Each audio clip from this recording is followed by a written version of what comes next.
Welcome, everybody, to another episode of the Sperging Out Podcast. My name is Mitch Grace. I am the author of the book Growing Up with Asperger's, Lessons Learned and Shareable Wisdom, available on Amazon on paperback, Kindle, and audiobook formats. And I am joined, as always, by my co-host extraordinaire.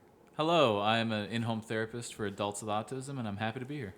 Thank you for being here, as always, co-host extraordinaire. And then for those that didn't listen to the previous episode, we're doing an experiment with this episode and the previous one where we've gotten a lot of positive feedback about the back and forth and the rapport and the that my co-host extraordinaire and I have. And so we're just riffing. We're just talking about whatever comes to mind, seeing if it goes, and to see if y'all like this form of content as a little break from the more autism-related focused episodes that we've been doing. So where we left off the previous episode, we concluded that episode talking about the video game The Witcher 3 based on the novels by an author whose name I'm not even going to try to pronounce.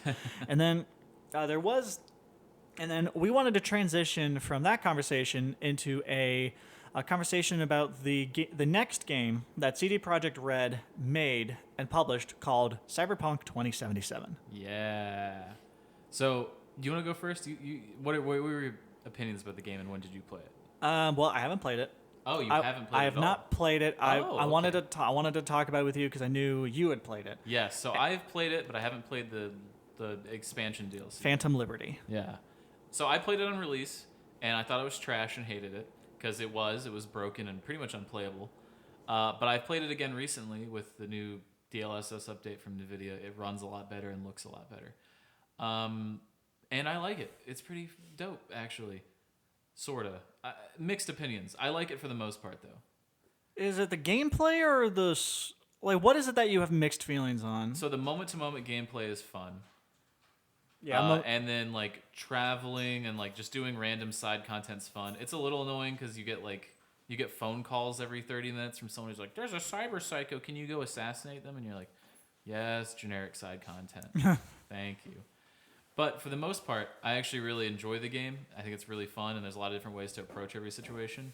The story is where I start to... Oh, really?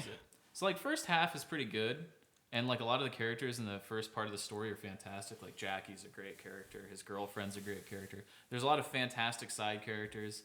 And then Keanu Reeves shows up.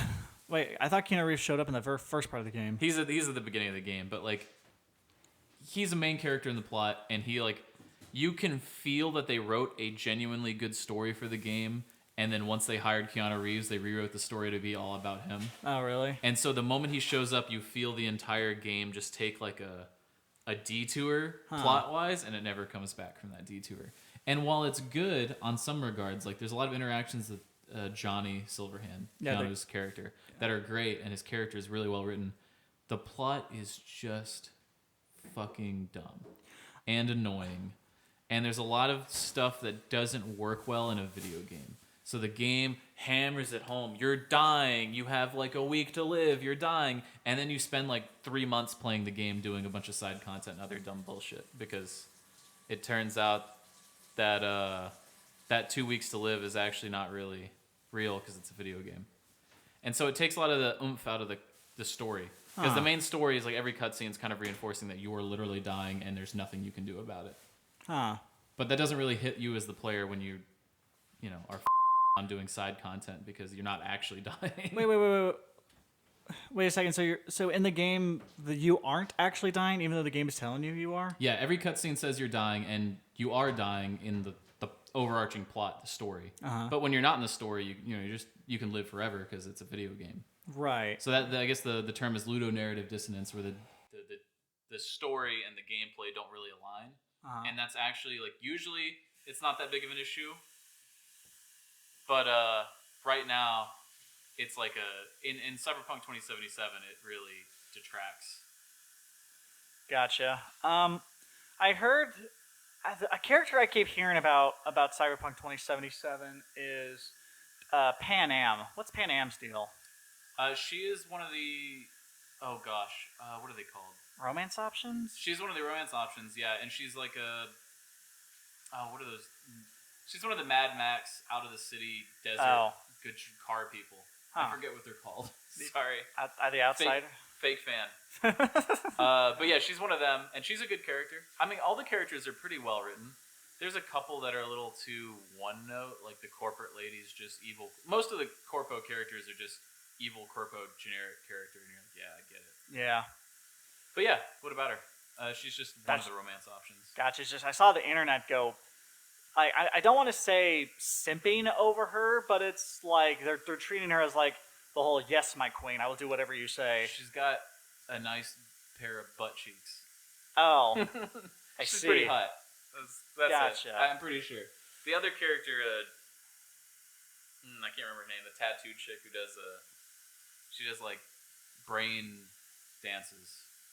What? Brain dances? Yeah, I guess that doesn't explain. I don't know if it's called brain dances. I can't remember.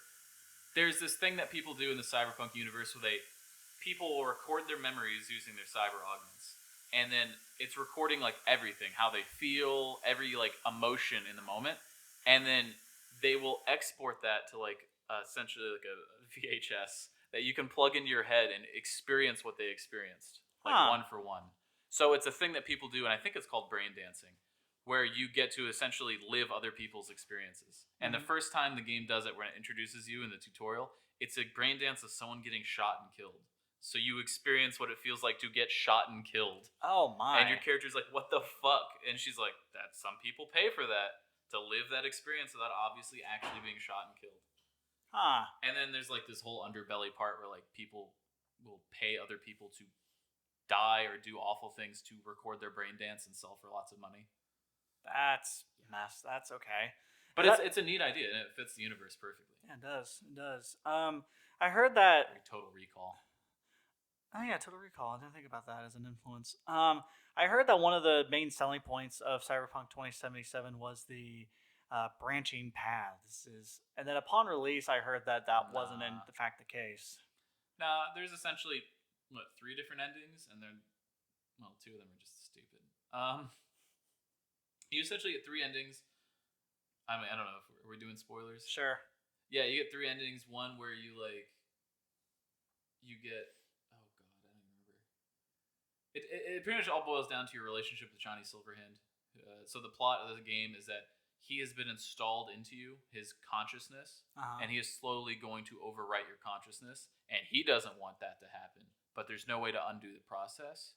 So you're just going to die. And either you die and he dies, or he takes over your consciousness, or there's like your character's looking for a way to remove him from your head, because Johnny Silverhand doesn't even want to live, really. And so throughout the game, you interact with him, and eventually the ending options are either you both die. I don't think there's an option to live. I think they're all you die. I think the expansion might change that. I think the expansion adds a new ending to the game, but I don't know. But yeah, the endings are either you let Johnny Silverhand take over your body because you like interact with him and help him resolve his like personal issues and make him want to live. So at least someone gets to go on living, or you both die. Or there's like some experimental surgery you can do that removes him from your head, but apparently it causes you to become like a vegetable. So like not really the quality of life that when you say I want to live, it doesn't really count. Exactly. So like none of the endings are really happy. They're all kind of bittersweet in a way. So that's really the only branching path in the game. There are other branching paths and missions, but they don't really have enough impact to matter. It's like, do you side with the crazy militant transhumanist weirdos, or do you side with the corpos? And then that's it. It doesn't matter. Like at the end of the day, you just get a different like ending cutscene. Interesting. And you haven't played Phantom Liberty yet? No, I haven't. I really need to. I might actually reinstall Cyberpunk today to do that, because that game is pretty fun. Very nice. Very nice. But yeah, I guess that's my issue with the game, is that the plot just kind of gets derailed for Johnny Silverhand stuff, which is not bad, but it just feels shoehorned and hackneyed. I don't know, in a way that I can't really put my finger on. It doesn't hit right. Doesn't hit right. Kind of takes away a lot of the player's agency in the story, I mean. It kind of feels like you're being railroaded down this path of, hey, you have to deal with Johnny Silverhand now. Yeah. But your interactions with Johnny Silverhand are fantastic. Keanu does a great job.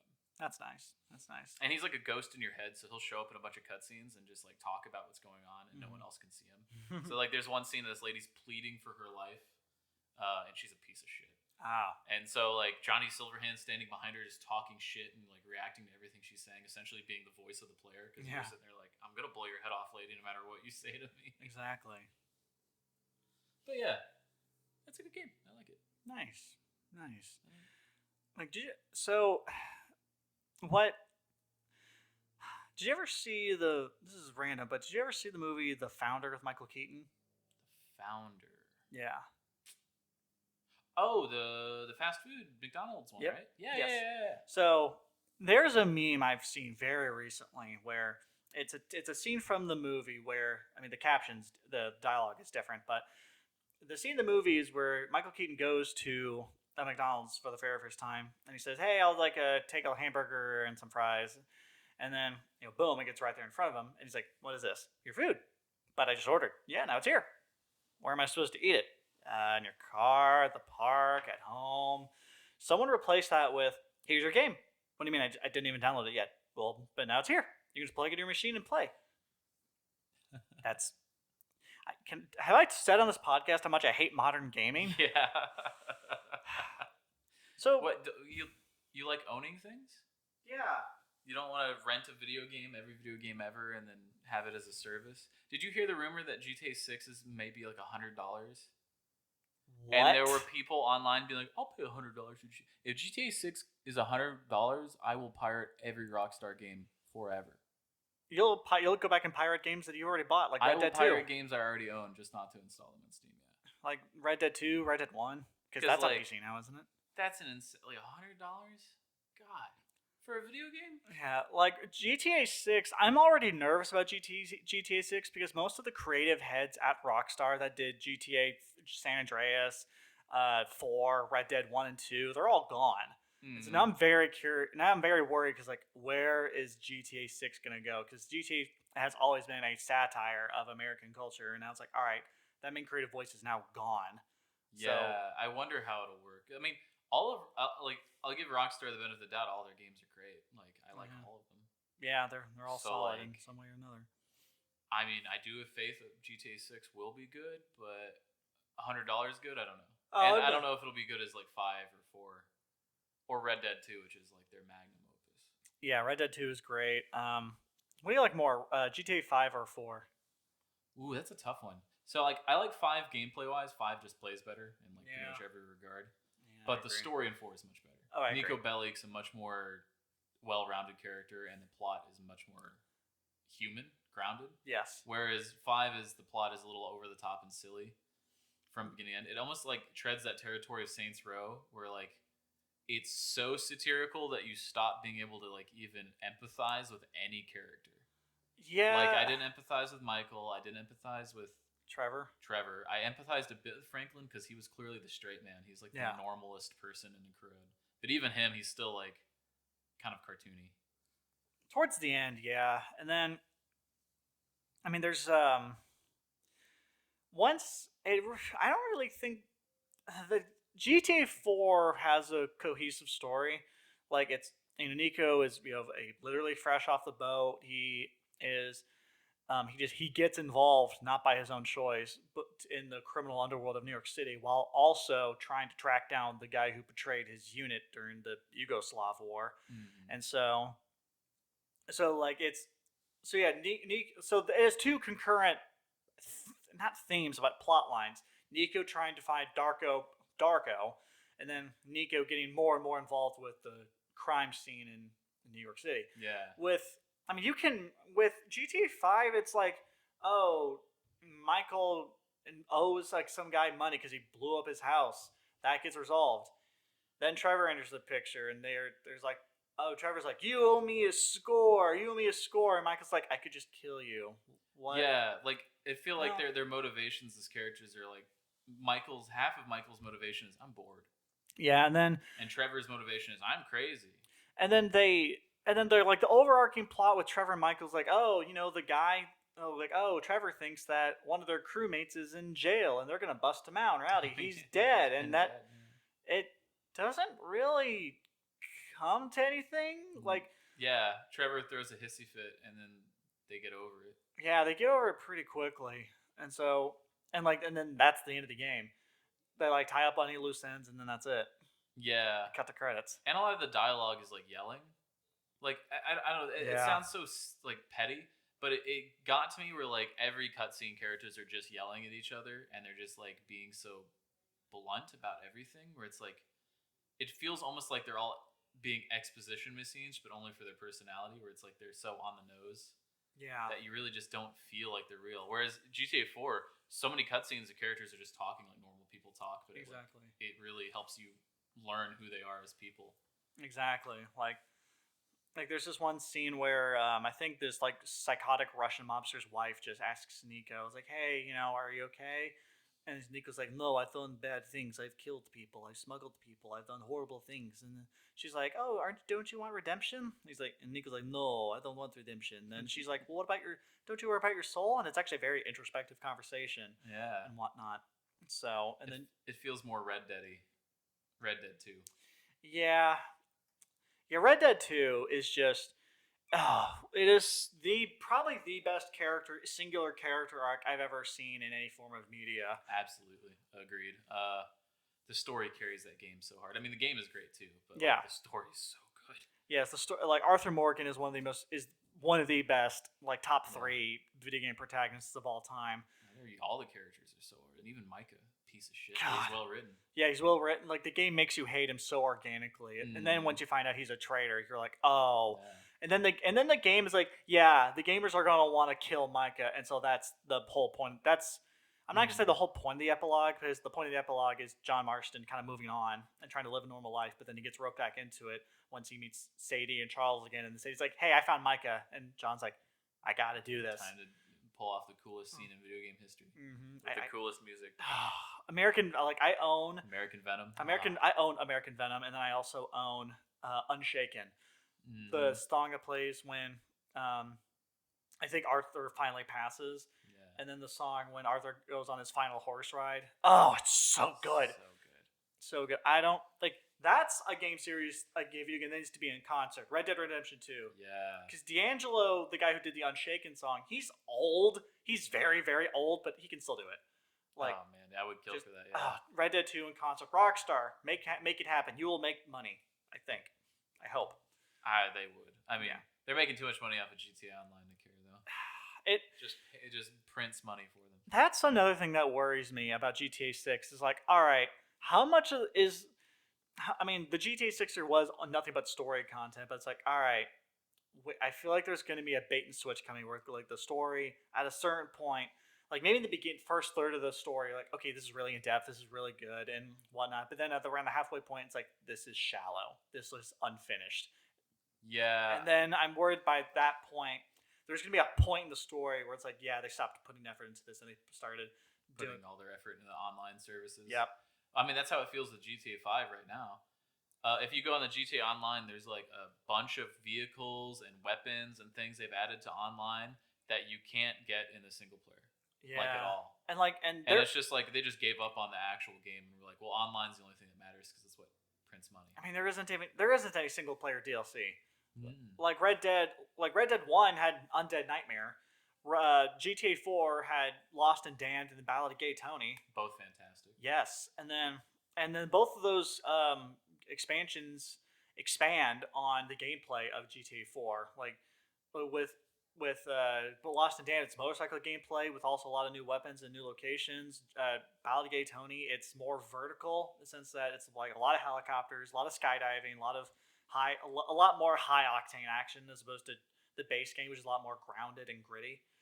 And then Red Dead 2, Red Dead 2 didn't even had online support for like a month, and then they gave up on it and just were like, hey, we put out a roadmap of everything we're going to put in Red Dead Online, but then we realized that we don't give a shit. So actually, we're not going to do that.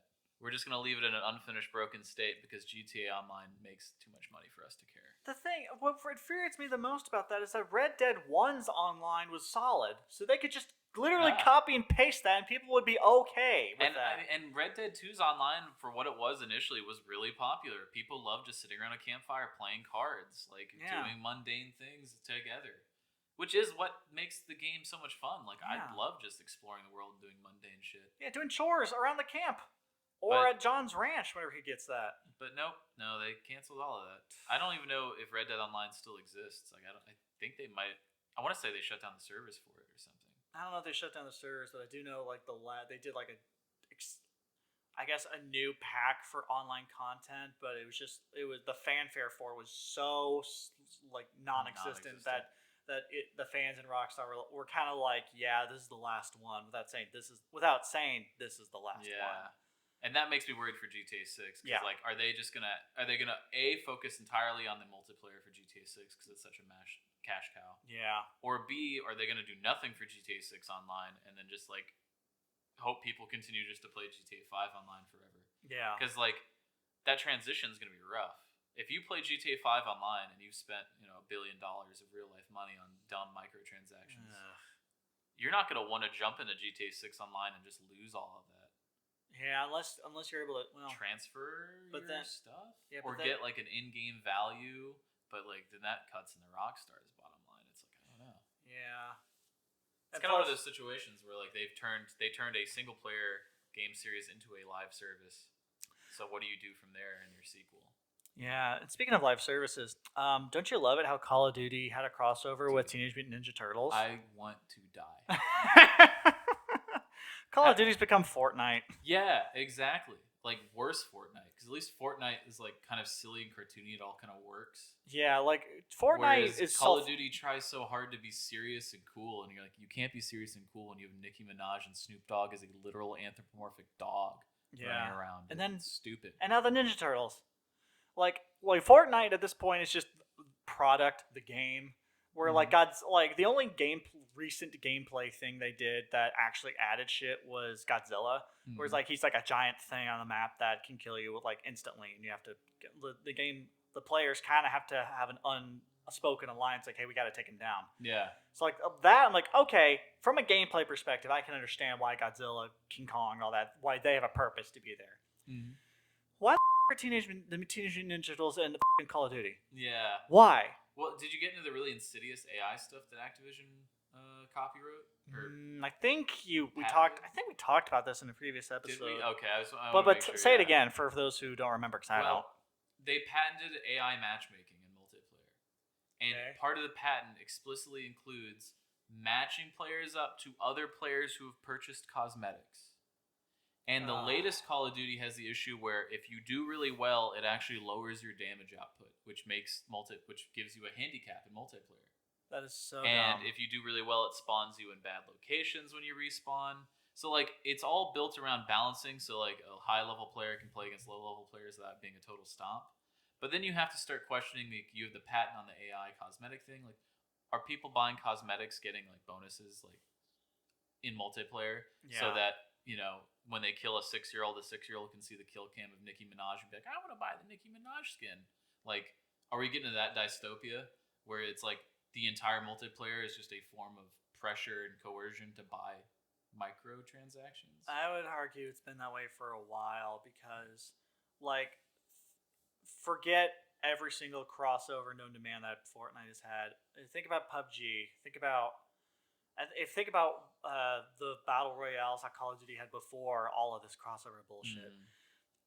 It was like a multiplayer has in general, not just shooters, has very much shifted from high intense gameplay and to like what has been the one like whenever games like, oh, we don't have microtransact or we don't have loot boxes. What's the one thing that is for sale though? Cosmetics. Overwatch, Marvel Rivals right now. The one hero shooter that Valve did. And then with Call of Duty and even more so with Overwatch 2, which don't even get me started about that. But it's all about cosmetics. Game developers or publishers rather have realized people want to stick out in multiplayer. They want their individualism and whatnot. So they found a way to monetize that and to build the game around. Don't you want that cosmetic? That's cool? The part that I don't like. I'm fine with them selling cosmetics. Like if you want to buy it, hey, it's your money, dog. I don't like when they design the multiplayer around trying to sell the cosmetic. Yeah. It's fine if it's an option, but if you're making the multiplayer just to sell skins and not to be like fucking fun. Yeah. it's over. Yeah, like with Overwatch, I mean, Blizzard didn't really do this a whole lot but like in Overwatch, there was a point where people would go out of their way to get more revealing skins for the female characters of the game. Based. And then don't even get me started about Marvel Rivals. They literally have a skin where who was it? Susan Storms. She has this like one alternate skin from the comics, and she's not wearing a thong, but by God. Yeah, and she was already hotter than she had any right to be in her normal outfit. Which, I mean, that's accurate to the comics too, because when the Fantastic Four was first being written, most of the villains' motivations were, "I'm going to kidnap Susan Storm." I'm not kidding. Like Doctor Doom did that. Namor did that. Hey. Someone else did that too. I'm Doctor Doom. I'm the smartest man in the universe. Man, I just need to get laid, lady. Accurate. And this is a tangent, but so very recently in the comics, Doctor Doom was like, "Hey, Reed Richards, I've met someone. I'm gonna give up villainy. This is like I'm ready to put down our petty squabbles and everything. I'm done. Like I've met someone. I'm ready to." And did Reed Richards respond like, "Who asked?" No, Johnny Storm sleeps with her.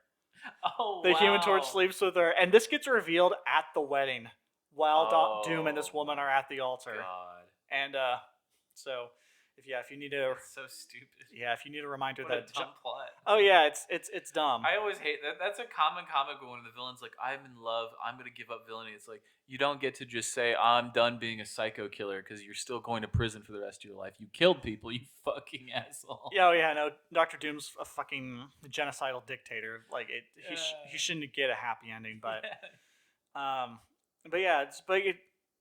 like modern gaming, modern multiplayer gaming, I hate it. I don't want to participate in it. And everything I just said about the hero shooters and the cosmetics, that applies to GTA as well. Hey, some players flying around on a hoverboard. I want a hoverboard. Oh, that's such a sick car. I want that. Or, oh my gosh, there's a penthouse. I want that. And the prices for all of it is insane on GTA Online. Like, to grind out even playing the heist missions, which are the most fun missions online, you have to either give them real money to unlock them or grind for like literally hours each time you want to play a heist. And it's like you're gating the content behind an insane paywall, kind of like a cheap MMO, like a free-to-play game. Yeah, even though it's not free to play. Exactly, and then on top of that, you have what's the word? You mentioned the grinding. They have the XP system designed in such a way where it's like it encourages you to grind. Because like, man, I don't want to spend all of this time doing this mission, this side quest that will give me like 100 XP when I need 100,000 to do that next heist mission. Exactly. I'm just going to spend $5 to do it. No, the secret trick is to just not play it. Exactly. I've reached the point where if a game tries to, if I ever feel like I'm incentivized to buy microtransactions to deal with like a quality of life issue or just to make the game go by, I'm like, oh, this game isn't fun. I'm done. Yeah,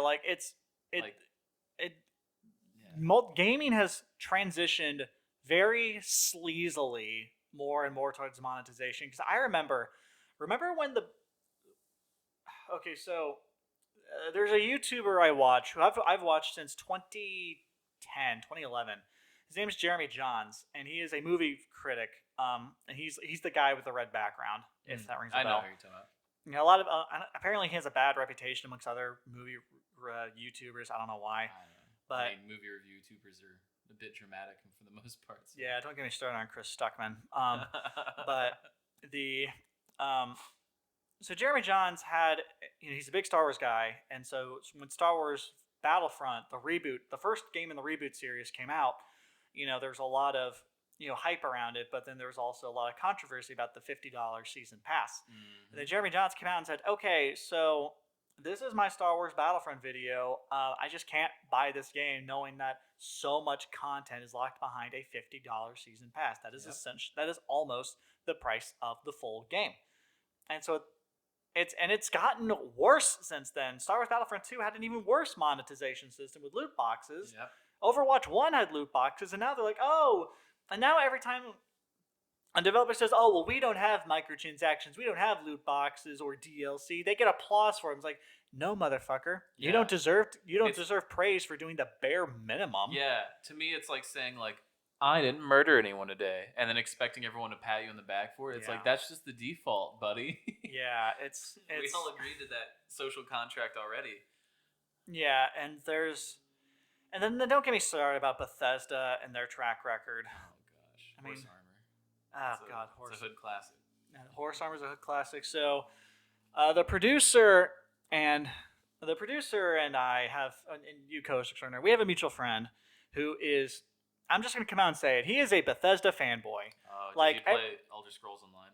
No, he plays Fallout 4 online. Oh, like it's 76. Yeah, 76. My bad, Yeah. not Fallout 4. Country roads, take me home. I love it. They didn't even use the John Denver version. Yeah, Although I will say the cover division, the cover they use is pretty good. Yeah, it's really good. But it's this mutual friend of ours is such a Bethesda fanboy that every time I brought up a legitimate grievance against the Fallout series, he would just make excuse after excuse after excuse for it. Here's that perfect example. I brought up how Todd Howard said it's 10 times more detailed.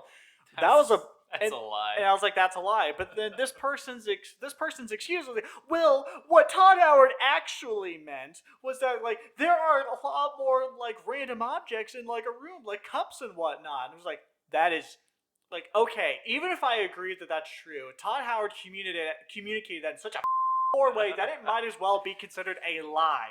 You are coping at this point. You know what they say? Tell me lies, tell me sweet little lies. 10 out of 10 video. If you 10 out of 10, watch that video right now. It's so good. It's so good. But yeah, I actually like 76 for the most part. I have some grievances with it. Like being always online, the servers adds an amount of lag that makes some things feel disconnected from the user. And the end game content is just so fucking boring.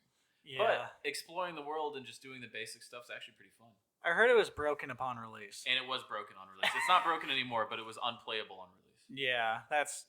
Oh, I even brought that up. The fact that hey, I'm I'm not ever gonna play Fallout 76 because of the fact that it was broken upon release. I can't support that. I can't support a game. And again, our mutual friend was like, "Well, but it's good now." It's like, no, like I'm that way with Starfield. I'm that way with No Man's Sky. I'm that way with what's another example? I mean, not that I was going to get this game. Cyberpunk 2077. Yes, exactly. I want to, like, this whole thing is like, oh, it's a good game now. I can't support that. I absolutely can't support that. I think that's fair. I hate that that's become the standard where it's like, release it broken, then patch it later. It's like, maybe just don't release it broken.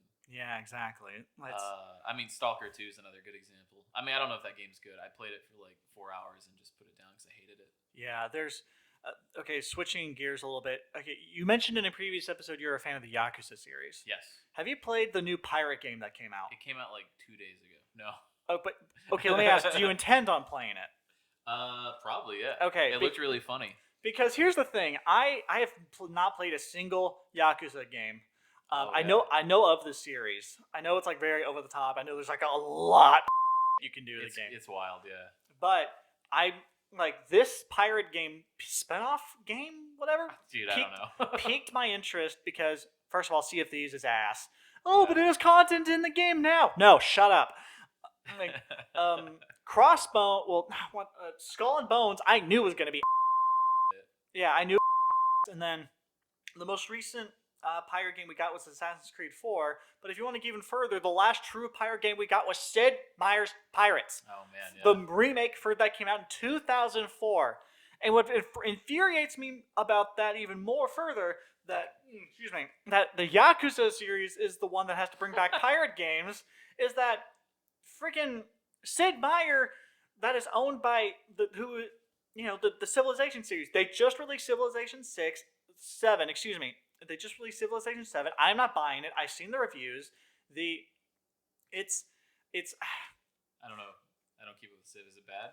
It's okay. So you know how the main gimmick of the series is that like you are the Incas and you're gonna from the Stone Age to the modern age, even though they really kind of exist in on like one specific era. Yeah, I heard that they changed up like leaders and factions too, so you can mix and match. They did do that. I think what was it? It was really funny. It was like Rosa Parks, and then her subtitle was like leader of the Aztec Empire or some shit. And I was cackling because I was like, "That's fucking hilarious." I think it's Harriet Tubman. Harriet Tubman, leader of the Aztec Empire. And you're like, what the fuck? Yes, it is that, but also, so I guess the game is divided into three sections where it's like the ancient age, the medieval Renaissance slash age, and then modern age.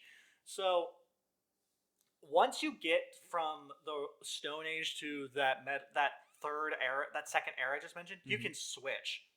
You like if you want to, you can switch which empire you are and which hero you can do, Okay. or something like that. And that got a lot of people upset. It's like, why? I want to be Benjamin Franklin as the Americans throughout the whole game. Yeah, it feels weird to switch because it's like, well, I mean, I built this empire. Why would I want to be someone else? Like, I picked them for a reason. And then the developers' reasoning behind that was that a lot of critiques, not critiques, but a lot of feedback they're getting from players is like in the late game they were kind of having trouble finishing it because like, I've kind of already won. I don't really need to get the victory. See that. Like you've been playing the same faction, doing the same thing for a while. It can get kind of tiring by the end. Yeah, and at that point you're like, hey, I already know I'm gonna win. Like based on the statistics I'm seeing at my current growth rate, I'm gonna win. I don't really want to see a victory screen or whatever. Yeah, that's why when a lot of people playing Civ, when they're playing online, once someone looks like they're gonna win, it's pretty standard to just call it. Yeah, and then so they released Civilization 7 pretty quickly after Civilization 6, which concerns me.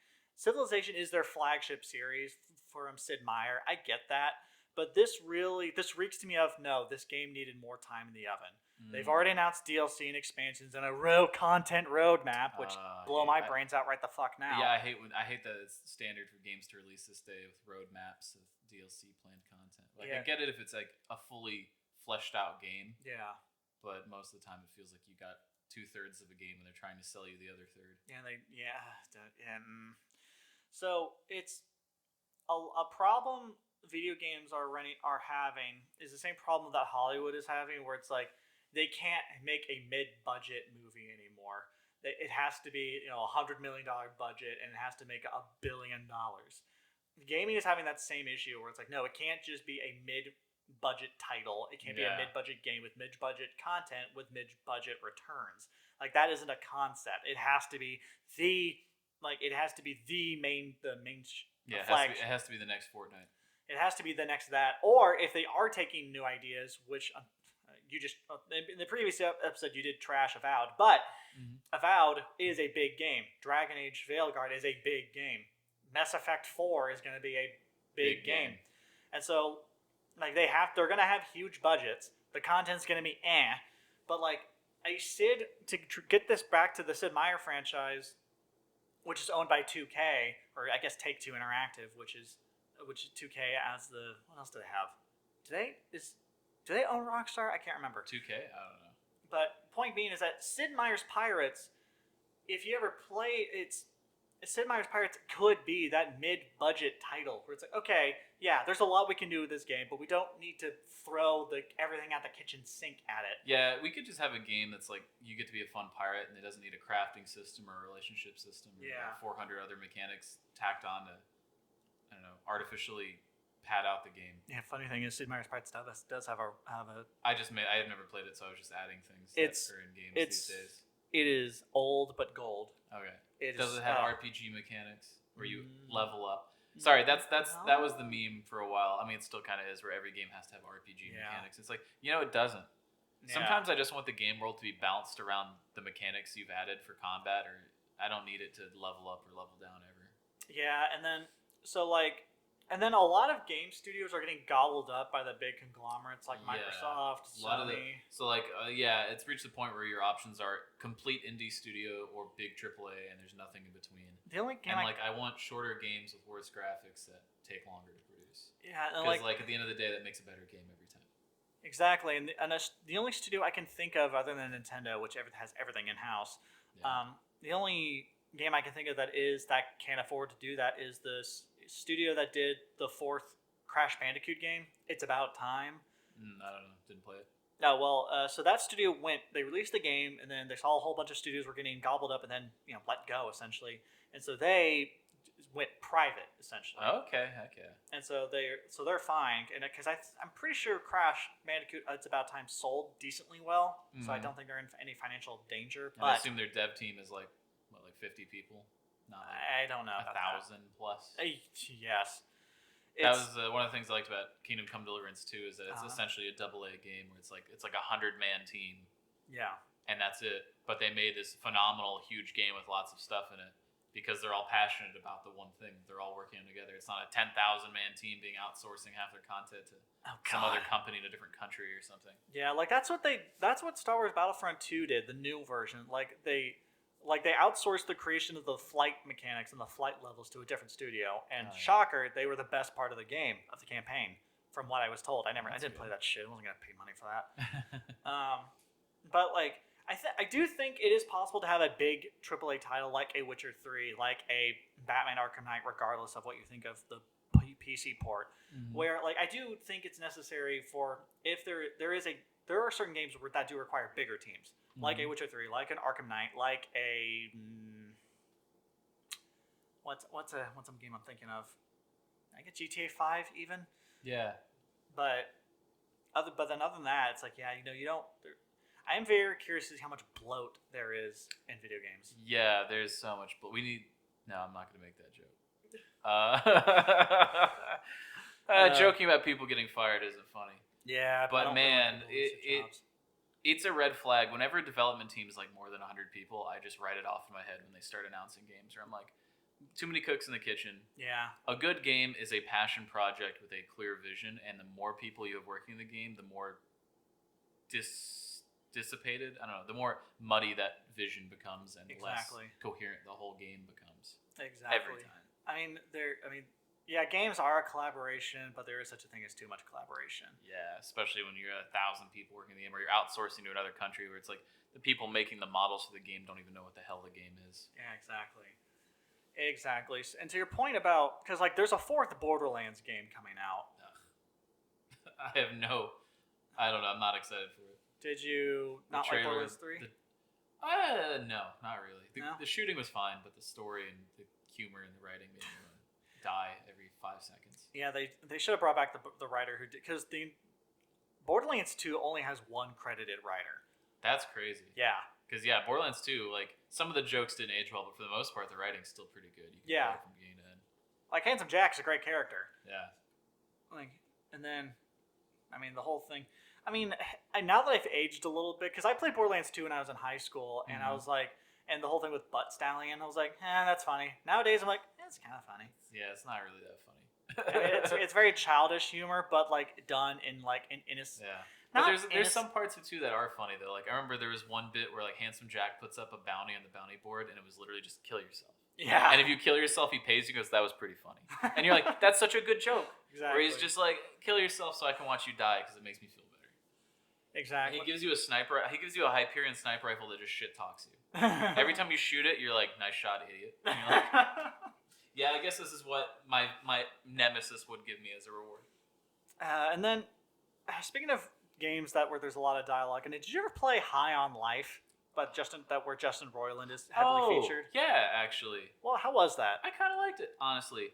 It's very Rick and Morty, Justin Roiland writing wise, but it's concise and clear, and it has a lot of good humor. Okay. And the shooting is genuinely fun. The weapons are great. It gives me Oddworld vibes. You ever play Abe's Odyssey Oddworld? No, I haven't. You play a bounty hunter, and all your weapons are living creatures. Oh. So it kind of fits the theme because all your guns in High on Life are also living creatures. And it's funny. That's interesting. There's one point where a kid's like jumping up in front of you. It's like a little child, and he's like, "Kill me, kill me, kill me!" And your gun's like, "Don't kill him." And if you shoot him, your gun just admonishes you. Your gun's like, "What the f*** is wrong? You just killed a child, dude. What? You're going to hell. Don't you feel bad?" It's kind of mocking games that like force you to do something and then act like you, the player, are the bad guy. It's like, you made me do that. Exactly. But yeah, there's a lot of good humor in that game. Because I've heard that High on Life is like very similar. Like a criticism I heard of High on Life is a criticism I heard of Suicide Squad: Kill the Justice League, where it's like the characters never shut up. That is true. Yeah, they don't stop talking, and you're like, okay, because like after a while, your gun just keeps making jokes, and you're like, can you shut up for like just a little bit? I don't need to hear you make a joke about me killing that guy. I've killed 100 of that guy. Yeah. And then Borderlands 2, there's a game that was just a flat out schizo like a schizophrenia, because like every time you shoot the gun, it was like the screen flash red, and you hear like this eerily ghostly voice that's it's like, I'm gonna kill you or something. Oh yeah. And every time I fire the gun, I'm like, I'm terrified, but I kind of want to see where this goes. But then the stats of the guns for that gun just wasn't good anymore. It's like, all right, well, bye. Yeah. Don't have to deal with that anymore. Yeah, and when I get to Borderlands 3, my issue with that was it tried to take itself a little too seriously, or it's like the plot's stupid, don't take yourself seriously. And the characters were just all unlikable. Yeah. Even the characters that were returning from the previous games that were previously likable just suddenly stopped being likable, like they were written by a different person. Yeah. And I'm supposed to care about them, but I don't. Yeah, there was one mission in 3 where the new girl, little kid with blue hair, the most hated character in the game, unlikable human being on Earth. Her diary gets stolen by a bandit, and he's reading the diary over an intercom and mocking it and making fun of her. And you're supposed to be like, "Oh, we gotta go kill this guy. He's bullying this child." But the whole time you're playing, like as the player, you're like, "Yo, this guy's fucking awesome. He's right. Fuck this kid." I don't want to do this mission. I have to do this mission, but I really just want him to keep reading the diary and making fun of her. There's such a contrast between that game and Borderlands 2, because in Borderlands 2, when you go to meet this gang leader who turns out to be Brick from Borderlands 1, like you sign up with him, and then literally one of his minions just walks up and sarcastically starts clapping at you. And then I just love it how in the game, like your crosshair is over him, and it's like a green health bar, meaning you can't shoot him.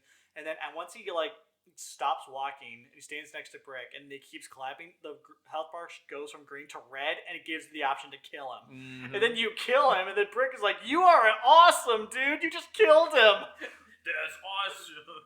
And like I don't think I haven't played Borderlands 3, but I'd be shocked if such a mission exists in Borderlands 3. I don't really remember anything like that.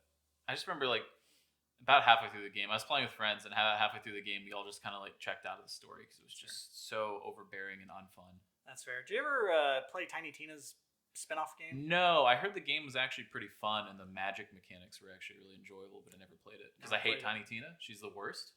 And just the thought of having her narrate the whole game turned me off from playing the game. I definitely get why people think she's annoying, but to me, like, she was fine. Like, I didn't think she was too annoying. And, like, they gave her enough character. Like, did you ever play the DLC for Borderlands 2? That's Tiny Tina's D&D adventure? Yes, yeah. Like, I liked her character in that. Like, the whole scene where you're about to go fight her, that game's version of Handsome Jack. Mm-hmm. And, like, and Tiny Tina's like, "And Roland's there, and Roland's there, and Roland's there." And then the character's like, "Tina, you do know that Roland is." Then it just cuts to, Tiny Tina breaking down and crying. And you're like, okay, that's genuinely, like, heartbreaking. A good scene, yeah, I remember that. Like, she is grieving right now. Yeah. I think she shows up in 3, and she's just obnoxious and not likable. That was the issue. So, a lot of the characters in 3 are, like I said, they bring back characters from 2, and you're just like, this person's just really annoying in one note now.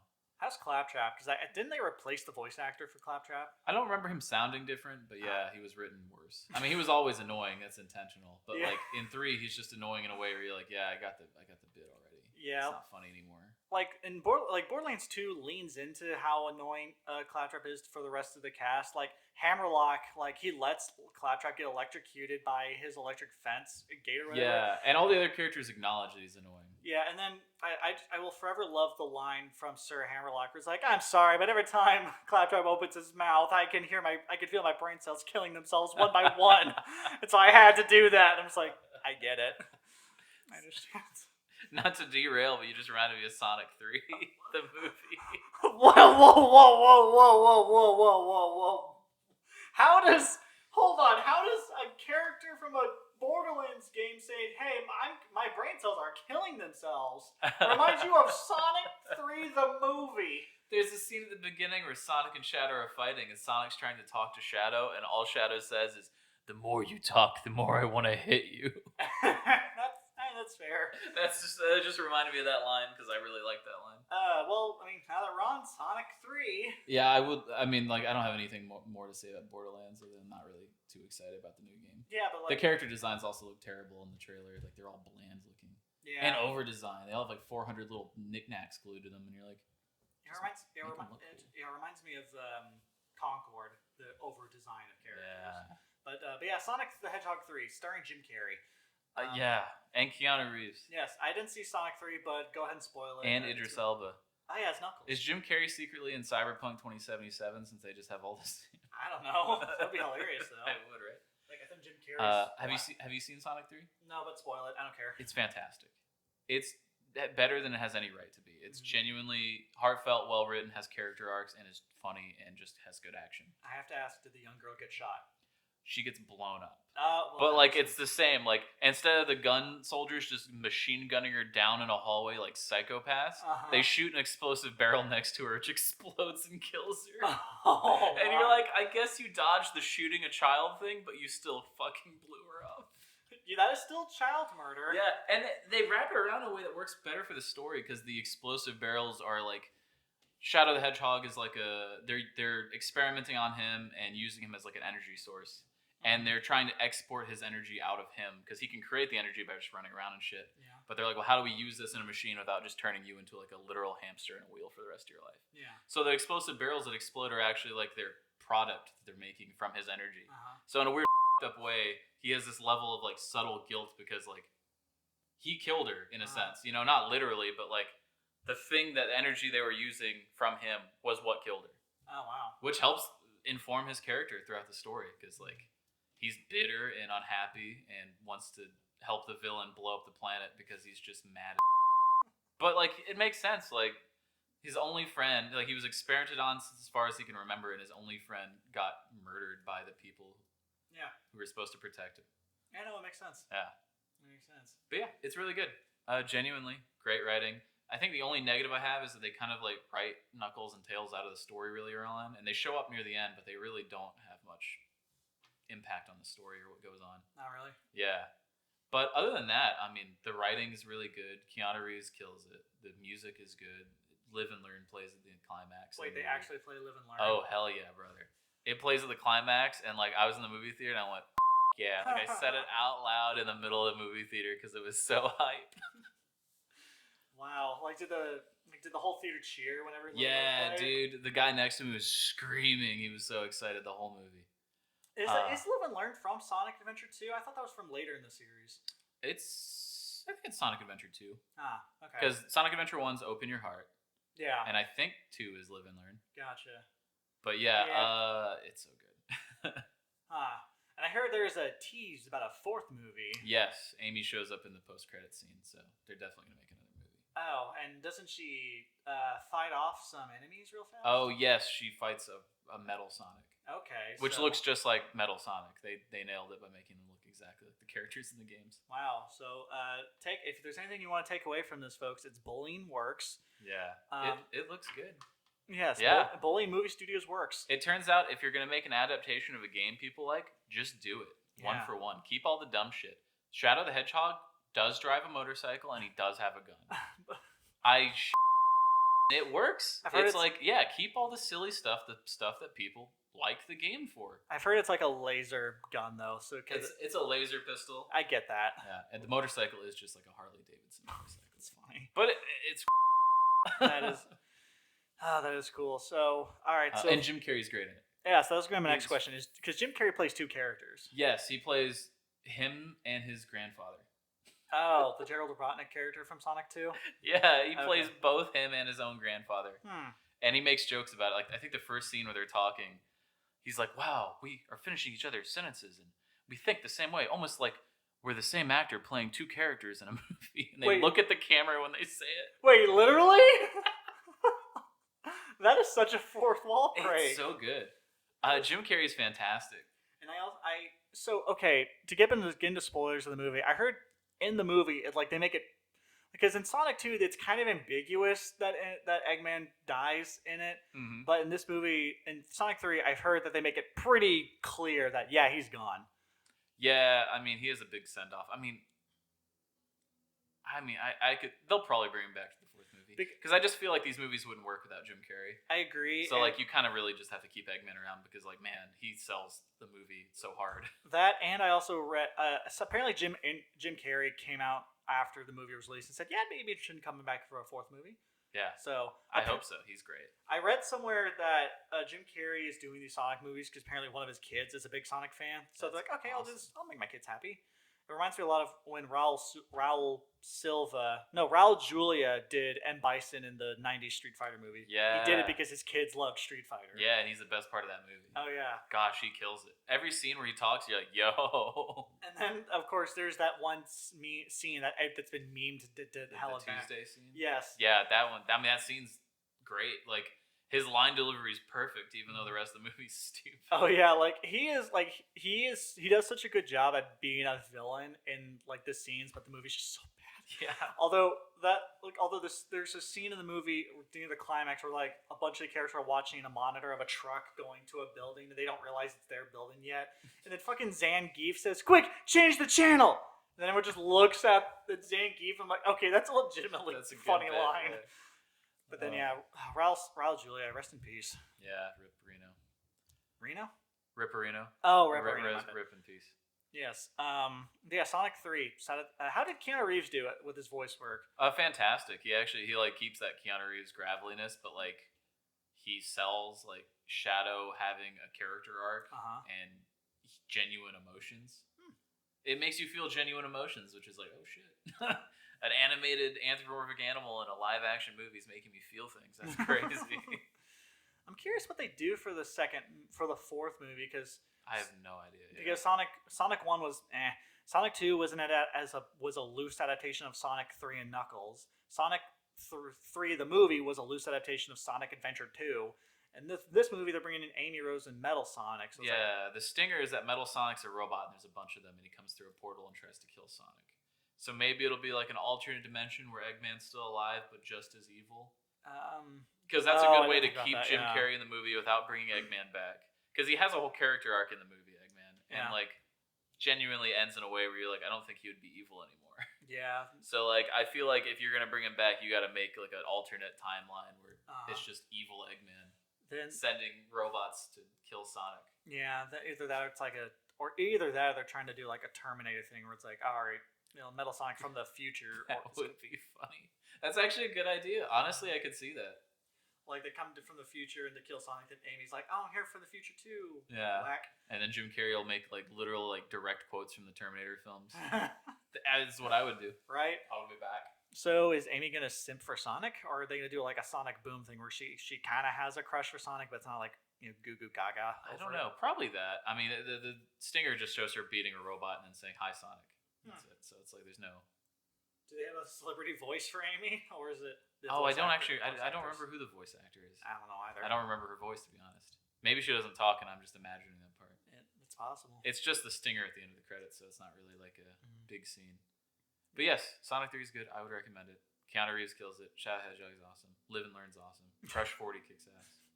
It's a good movie. There's a scene where Eggman releases a bunch of robots to fight Sonic, and they get blown up in like 1 millisecond. But the designs of the robots are way cooler than they have any right to be since they're in the movie for like 30 seconds. Like, they show up and you're like, yo, these robots look dope as hell. And then they get blown up and you're like, they put a lot of effort into designing those robots for 30 seconds of the movie. Right. But yeah, I would recommend Sonic 3. I've been proselytizing it to people, essentially trying to sell it to them, but everyone just kind of goes, oh, okay. And I'm like, no, seriously, look up the reviews. Like, everyone who's seen it thinks it's better than it has any right to be. It's getting like 9 out of 10 reviews from everywhere, which is crazy for a fucking Sonic movie. Yeah, we are in an era where video game adaptations are making money. Yeah, good one. I mean, it turns out you just gotta make it good. Yeah, exactly. And try to keep it true to like the fans. I don't know. I never understood all the common pattern where they adapt something that has a fan base, but then they don't adapt it like the source material at all. Yeah. And it's like, why would you adapt something and then not follow the source material at all? Like, I know you got to change some things, but like, you're trying to tap into a fan base that already exists. But if you disenfranchise them all, then you don't have any fan base. You don't have any customers or consumers for your product. Yeah, exactly. It seems so weird. It is weird. But yeah. Sonic. I'm trying to think if I've seen anything else. I watched What We Do in the Shadows, the TV show. Yes. That show's great. Would recommend. Just funny from beginning to end. I think I've seen the movie with you. Like, you and I saw it in the same setting. It has a similar style of movie. It's definitely a different type of comedy since it's like a 6-season TV show. But it does work. And the show ends when it should have ended. Like, you get to season 6, you can tell they're kind of starting to run out of jokes or bits. And they decided to end and it there. the show ends, and you're like, yeah, that's a good point to end instead of dragging it out until it becomes unfunny, like so many other comedy shows. Example? Simpsons. Oh yeah. Hell, Seinfeld. I mean, Seinfeld's good, but those last seasons were a little rough. What's the deal? Always Sunny in Philadelphia. Like that show is still on the air. I think so, or maybe they had their season finale, but like the final seasons start to run out of like gas, where you're like, oh, the jokes, they're running out of jokes. Gotcha. Yeah, I think The Simpsons should have ended after the movie. Yeah. Like that was because at that point all of the original writers and directors were gone, and that one's like, I just you had your swan song, you got your movie, just cut it here. Mm-hmm. But money. Exactly, money. But yeah, I think that's all I've really watched or played lately. I've been playing just a bunch of Armored Core mostly. Armored Core. I'm just a mecha autistic. I see mecha with CH instead of A. I see what you, or instead of G. I see what you did there. My bad. Yeah. Autistic with a capital A. That's yours truly right here. And speaking of yours truly, that's going to do it for us here at the Sperging Out Podcast. Thank you for tuning in. Like I said, my name is Mitch Grace. I'm the author of the book Growing Up with Asperger's, Lessons Learned and Shareable Wisdom, available on Amazon when audiobook, Kindle, and paperback formats. And I'm joined here, as always, by my co-host extraordinaire. Thanks for having me. It's been a great time. And thank you for tuning in. We'll see you next time.